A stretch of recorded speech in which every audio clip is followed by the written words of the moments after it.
दुर्गा नदी के किनारे बसा एक गांव फूलपुर। गांव में कुछ 100-150 लोग रहते थे। अंजलि, जो कि पास ही के जिले में रहती थी और 12वीं पास कर चुकी थी, उसके पिताजी ने बेटी को जल्दी विदा करने के लिए उसकी शादी फूलपुर गांव के मुकेश से करवा दी थी। मुकेश कभी स्कूल नहीं गया था और इस कारण वो पढ़ा लिखा नहीं था और बाकी गांव वालों की हालत भी मुकेश जैसी ही थी। मुकेश के घर में उसके माता पिता भी रहते थे। सासू माँ, मैं बाहर मंदिर तक जा रही हूँ, आधे घंटे में आ जाऊंगी। अरे अभी कहीं जाने की जरूरत नहीं है, चुपचाप जाके रसोई में रात के खाने की तैयारी करो। और ये घूंघट क्यों हटा लिया है तुमने? क्या पता नहीं कि इस गांव में औरतें बिना घूंघट के नहीं रहती? रात में अंजलि छत पर जाकर अपनी मम्मी से बात कर रही होती है। तभी गांव की 3-4 औरतें उसे देख लेती है और दरवाजे पर आकर उसकी सास से शिकायत करने लगती है। और क्या हुआ? अरे छत पे तो देखो, आपकी बहू मटक मटक के किसी से फोन पर बात कर रही है। दिन भर फोन पे लगी रहती है। अरे कल तो मंदिर के पास वो क्या कहते हैं, सेल्फी ले रही थी। शहर की बहू रखना अच्छा शान की बात है, पर देखना इसके लक्षण से ये तो तुम्हारे परिवार को बदनाम ना कर दे। ये पहली बार नहीं था जब सास से गांव के लोगों ने अंजलि की बुराई या शिकायत नहीं की हो। अब तो ये रोज की बात थी। अंजलि ये सब सुन लेती है। जब वो नीचे जाती है तो मुकेश भी वहां आ जाता है। सास कहती है, बेटा, लोग घर आकर शिकायत करने लगे हैं बहू के कामों की, देख लो। पति हो, संयम से रखो इसे। माँ जी, मैं तो अपनी माँ से बात कर रही थी क्योंकि यहाँ कोई बात करने लायक ही नहीं है और अब मैं माँ के पास ही रहूंगी।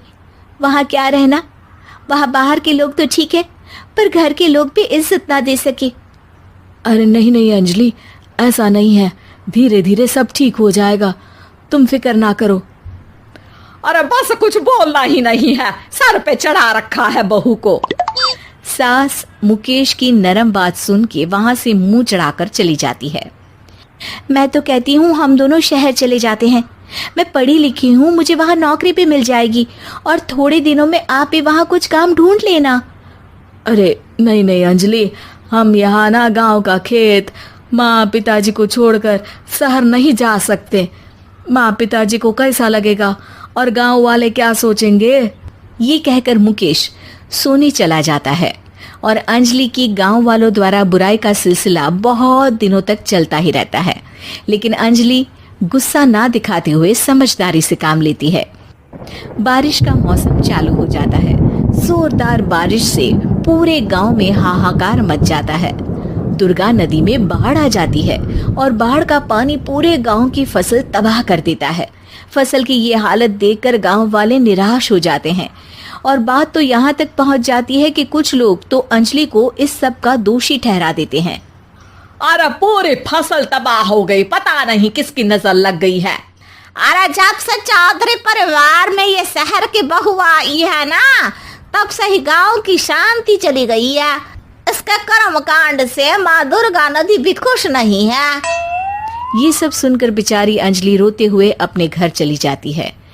कुछ दिन बाद सभी गांव वाले अपनी फसल का मुआवजा लेकर अपने अपने घर आते हैं। मुकेश भी 1500 लेकर आता है। अंजलि को जब पासबुक दिखाता है तो अंजलि हैरान हो जाती है। अरे, ये पासबुक में तो उन्होंने 4000 की एंट्री करी है और आपको सिर्फ 1500 दिए। सच में?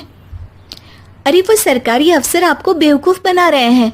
सरकार की तरफ से हमें 4000 मिले हैं, लेकिन बाकी का सारा पैसा खुद ही खा रहे हैं।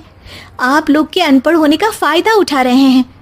ये सब सुनकर मुकेश परेशान हो जाता है, लेकिन अंजलि उसे हिम्मत से काम लेने को कहती है और सुबह होते ही मुकेश को पंचायत कार्यालय ले जाती है और साथ में गांव के और लोगों को भी।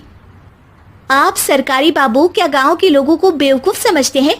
आपको क्या लगता है ये पढ़े लिखे नहीं है तो आप कुछ भी मनमानी करेंगे? ये बेचारे दिन रात इतनी मेहनत करते हैं, ये हमारे अन्नदाता हैं और आप इनके साथ ऐसा धोखा करते हैं। अरे क्या बके जा रही है ये लड़की, किस धोखे की बात कर रही है? अपने कांड करके नदी माँ को नाराज करके हमारा नुकसान करके इसे चैन नहीं मिला क्या? सरपंच जी, इन सरकारी बाबू ने मुझे बेवकूफ बनाया है और मेरे हिस्से के पैसे खुद चट कर गए। बस ये सुनते ही सरपंच वहां से दुम दबाकर भाग जाता है। पता चलता है कि जनपद अधिकारियों ने गांव के सरपंच के साथ मिलकर सबके साथ धोखा किया है। सब लोगों का विरोध शुरू हो जाता है और आखिर में अधिकारी सब गांव वालों के हिस्सों के बचे हुए पैसे उन्हें लौटा देते हैं और कई दिन तक सरपंच गांव में लौटता ही नहीं। अंजलि, तुम नहीं होती तो हम गांव वालों को तो पता ही नहीं चलता कि ये हमें हर बार बेवकूफ बनाते हैं। हाँ हाँ अंजलि बेटी, हमें माफ कर दो। हम सब तुम्हें बुरा भला कहते रहे, लेकिन तुमने ही आज हमें बेवकूफ बनाने से बचाया है। हमें तुम पर गर्व है बेटी। अब समझ आया कि सरपंच तुमसे नहीं, तुम्हारे पढ़े लिखे होने से नफरत करता था। क्यों ना इस बार हम अंजलि को ही सरपंच पद के लिए चुन ले? क्या कहते हो गांव वालों? पढ़ी लिखी सरपंच। बस पूरा गांव अंजलि के लिए ताली बजाता है और अंजलि की सास उसे खुशी से गले लगा लेती है।